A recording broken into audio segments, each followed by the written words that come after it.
তারাবির নামাজ না পড়তে পারলে রোজা হবে কিনা? প্রিয় ভাই এবং প্রিয় বোনেরা আমার, সামনে রমজান মাস চলে আসছে এবং এই রমজান মাসে অনেকে অনেক বিভ্রান্তির সম্মুখীন হয়, অনেকে অনেক সন্দেহের ভিতরে পতিত হয়। প্রিয় ভাই এবং প্রিয় বোনেরা আমার, যেমন উদাহরণস্বরূপ অনেকেই দেখা যায় মনের ভুলে কোনো কিছু খেয়ে ফেলেছে এবং এটাকে সে মনে করে তার রোজা ভেঙে গিয়েছে।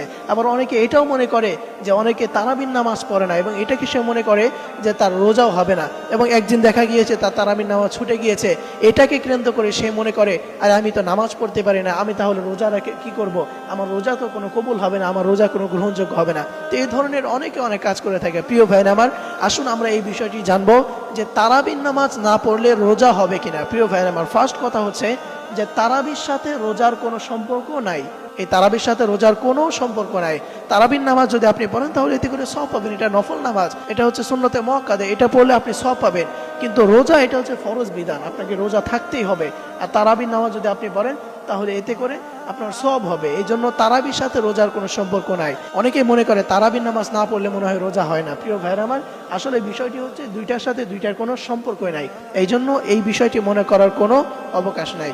এই জন্য প্রিয় ভাইরা আমার, কখনোই আপনার যদি তারাবির নামাজ ছুটে যায় তাহলে এতে করে রোজা কখনো আপনার ছেড়ে দেবেন। আল্লাহ তাআলা সকলকে এই রমজান মাসে সবকিছু বুঝে আমল করার তৌফিক দান করুন। সকলেই পড়ি আমিন।